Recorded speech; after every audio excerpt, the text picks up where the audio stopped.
Operation సింధూర్లో dragon country ఆయుధాలు తుస్సుమన్నాయి. అత్యాధునిక వ్యవస్థని చైనా చెప్పుకునే HQ-9 ఎయిర్ డిఫెన్స్ వ్యవస్థను పూర్తిగా భారత్ జామ్ చేసింది.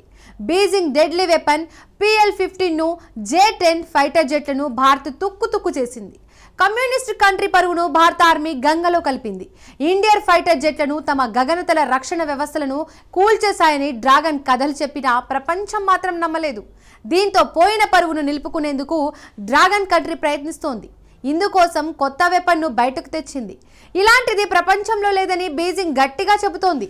అయితే కొత్త వెపన్ శక్తి సామర్థ్యాలు ఏంటి? చైనా కొత్త వెపన్ కూడా పేపర్ పై టైగర్లా మారుతుందా?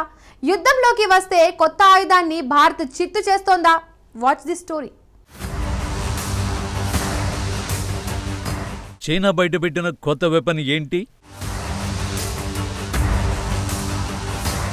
డ్రాగన్ మదర్షిప్ పేపర్ పై టైగరేనా? చైనా కొత్త వెపన్ను భారత్ ట్రాక్ చేస్తుందా? ప్రపంచాన్ని శాసించాలి అన్నది డ్రాగన్ కళ. అందుకోసం చైనా చేయని ప్రయత్నం లేదు. నిన్నమన్నటి వరకు ప్రపంచ దేశాలకు రుణాలు ఇచ్చి తమ గుప్పెట్లో పెట్టుకోవాలని ఈ కమ్యూనిస్టు కంట్రీ ప్లాన్ వేసింది. శ్రీలంక సంక్షోభం తర్వాత చాలా దేశాలు అప్రమత్తమయ్యాయి. చైనా రుణాలకు దూరంగా ఉండడమే మేలని భావిస్తున్నాయి. దీంతో కమ్యూనిస్టు ప్లాన్ మార్చేసింది. ఆయుధాలతో ఆయా దేశాలకు దగ్గరయ్యేందుకు ప్రయత్నిస్తోంది. ఈ ప్రయత్నానికి కూడా తాజాగా భారత్ బ్రేకులేసింది. చైనా వస్తువులు ఎంత చీప్గా లభిస్తాయో అంత నాసిరకమైనవని ప్రూవ్ చేసింది. ఉగ్ర పాపి పాకిస్తాన్ వద్ద ఉన్న చైనా ఆయుధాలు లక్ష్మీ బాంబుల కంటే అధ్వానంగా తుస్సుమన్నాయి. అయినా సరే డ్రాగన్ మాత్రం తన ప్రయత్నాల్ని ఆపడం లేదు. తాజాగా వెరీ డేంజరస్ అస్త్రాన్ని బయటకు తీసింది. ఆ ఆయుధం ఏంటంటే ఒక డ్రోన్.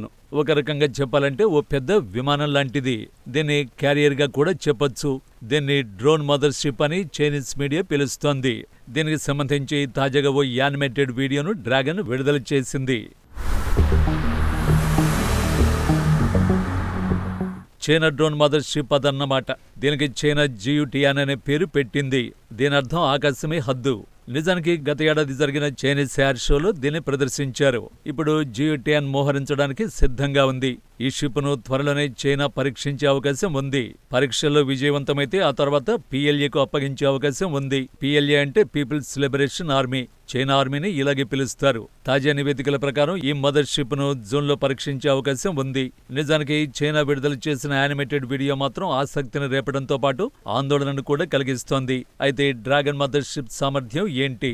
దీనిలో ఎలాంటి ఆయుధాలు ఉన్నాయి? GU-10 దేనికోసం చైనా ఉపయోగించనుంది? ముందు ఈ మదర్ షిప్ గురించి తెలుసుకుందాం. ఈ మదర్ షిప్ రెక్కల పొడవు 25 మీటర్లు ఉంటుంది. చాలా వరకు యుద్ధ విమానాల రెక్కల పొడవు 10 నుంచి 13 మీటర్లు ఉంటుంది. దీన్ని బట్టి చూస్తే చైనా మదర్ షిప్ రెక్కల సైజు రెట్టింపులో ఉంది. GU-10 6 టన్నుల బరువున్న బాంబులను లేదా డ్రోన్లను మోసుకెళ్లగలదు. ఇది 7,000 కిలోమీటర్ల దూరం వరకు వెళ్లగలదు. నింగిలో 15,000 మీటర్ల ఎత్తులోకి ఎగరగలదు. దీన్ని బట్టి చూస్తే mother ship medium range air defence వ్యవస్థ ఎత్తు అన్నమాట.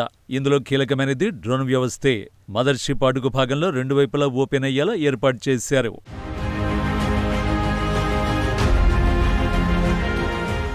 సో GU-10 అడుగు భాగంలో నుంచి డ్రోన్ల తుపాను సృష్టిస్తుంది. ఒకేసారి ఏకంగా 100 డ్రోన్లను బయటకు వదులుతుంది. సింపుల్ గా చెప్పాలంటే చైనా మదర్షిప్ USP అన్నమాట. USP అంటే అన్మాన్డ్ సర్వీస్ ప్రొవైడర్. నిజానికి చైనా మదర్షిప్ సైజులో పలు దేశాల వద్ద డ్రోన్లు ఉన్నాయి. అమెరికాకు చెందిన గ్లోబల్ హ్యాక్ MQ-9 రీపర్ లాంటి సైజులో మదర్షిప్ ఉంటుంది. అయితే గ్లోబల్ హ్యాక్ డ్రోన్ లక్ష్యాలపై దాడి చేయలేదు. ఇక MQ-9 రీపర్లో పేలుడు సామర్థ్యం తక్కువగా ఉంటుంది. వీటితో పోల్చినప్పుడు చైనీస్ మదర్షిప్ ప్రత్యేకమైనది. GU-10లో కేవలం డ్రోన్లే కాదు, ఇందులో మిస్సైళ్లను కూడా చైనా అమర్చింది. ఎయిర్ టు ఎయిర్ యాంటీషిప్ మిస్సైళ్లతో మదర్షిప్ దాడి చేయగలదు. ఈ మదర్షిప్ వివరాలే కీలకమైన సందేహాన్ని కలిగేలా చేస్తున్నాయి. అసలు ఈ డెడ్లీ డ్రోన్ ను చైనా దేనికి ఉపయోగిస్తుంది? ముఖ్యంగా ఎయిర్ డిఫెన్స్ కోసమే ఈ మదర్షిప్ తయారు చేసినట్టు బీజింగ్ చెబుతోంది. శత్రువు గగనతలానికి సమీపంలోకి మదర్షిప్ వెళ్లి డ్రోన్లు వదిలితే అవి ఎయిర్ డిఫెన్స్ వ్యవస్థల్ని ధ్వంసం చేయనున్నాయి. దీంతో GU-10 పని పూర్తవుతుందని చైనా చెబుతోంది. మదర్షిప్ పనితీరు అలాగే ఉంటుందని డ్రాగన్ కంట్రీ ఆశిస్తోంది. కానీ కొందరు నిపుణులు చైనా వివరణతో సంతృప్తి చెందటం లేదు. అడ్వాన్స్డ్ ఎయిర్ డిఫెన్స్ వ్యవస్థలు ఈ మదర్షిప్ ను త్వరగానే కూల్చేస్తాయని అమెరికన్ నిపుణులు చెబుతున్నారు. మదర్ షిప్ను ఎందుకు ఎయిర్ డిఫెన్స్ వ్యవస్థలు కూల్చేస్తాయంటే GU-10 సైజు దాని బరువు అధికంగా ఉండడమే కారణం. ప్రత్యేకించి భారీగా డ్రోన్లు తీసుకువెళ్లడానికి ఈ మదర్ షిప్ను చైనా తయారు చేసింది. ఈ షిప్లో రేడాలను మస్క కొట్టించే స్టెల్త్ టెక్నాలజీ లేదు. ఇది ఫైటర్ ఏమాత్రం కాదు, బాంబర్ జెట్ అంతకన్నా కాదు. నిజానికి శత్రువుల మిస్సైళ్లను మదర్ షిప్ ఆకర్షిస్తుందని, దాడిలో ధ్వంసమవుతుందని ఓ అమెరికన్ నిపుణుడు స్పష్టం చేశాడు. అయితే దాని దృశ్యాలను చూసి చైనా వాదనలను సీరియస్గా తీసుకోలేం.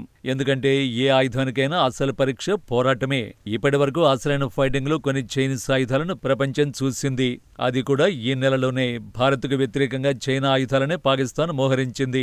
ఈ పాపి దేశం ఆయుధాల్లో 80% చైనావే ఉన్నాయి. చాలా వరకు వాటిని భారత్కు వ్యతిరేకంగా ఉగ్రదేశం ఉపయోగిస్తోంది. చైనీస్ ఆయుధాలు J-10, JF-17 యుద్ధ విమానాలు, HQ-9 ఎయిర్ డిఫెన్స్ వ్యవస్థలు, PL-15 క్షిపణులతో భారత్పై పాకిస్తాన్ దాడి చేసింది. ఫైటింగ్లో ఆయుధాలు ఎలాంటి ప్రభావాన్ని చూపించాయంటే కనీసం పోరాట పటిమను కూడా అవి చూపలేకపోయాయి. చైనీస్ ఎయిర్ డిఫెన్స్ వ్యవస్థల్ని మోహరించిన పాకిస్తాన్కు భారత్ మిసైళ్లు గట్టి పంచినే ఇచ్చాయి. పాకిస్తాన్లోని 11 ఎయిర్ బేస్లోని రేడార్లు, కమాండ్ సెంటర్లు, రన్వేలు, యుద్ధ విమానాలతో సహా అన్నింటినీ భారత్ ధ్వంసం చేసింది. చైనీస్ ఎయిర్ డిఫెన్స్ వ్యవస్థల్ని జామ్ చేసి అంటే పనికి రాకుండా చేసి పాకిస్తాన్పై దాడి చేసినట్టు భారత్ తెలిపింది. ఇక చైనీస్ యుద్ధ విమానాలు, మిస్సైళ్లు ఏమాత్రం ప్రభావాన్ని చూపించలేకపోయాయి.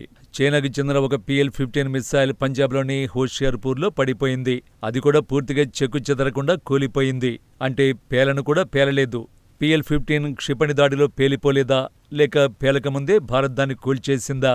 ఏది ఏమైనా ఇది చైనాకు మాత్రం మింగుడు పడని విషయమనే చెప్పాలి. అయితే భారత్కు వ్యతిరేకంగా పాకిస్తాన్ దాడిలో ఆయుధాలు ఇవ్వడమే కాదు, వివాదంలో చైనా అంతకు మించి జోక్యం చేసుకున్నట్టు భారత నిపుణులు వెల్లడిస్తున్నారు. భారత్పై పాకిస్తాన్ దాడులకు చైనా శాటిలైట్ సపోర్టు ఇచ్చింది. అయితే అందుకు సంబంధించిన వివరాలు మాత్రం చాలా తక్కువగా ఉన్నాయి. కానీ పాకిస్తాన్కు చెందిన రేడార్లు, ఎయిర్ డిఫెన్స్ వ్యవస్థల్ని కలిపే ప్రక్రియలో చైనా సహకరించింది.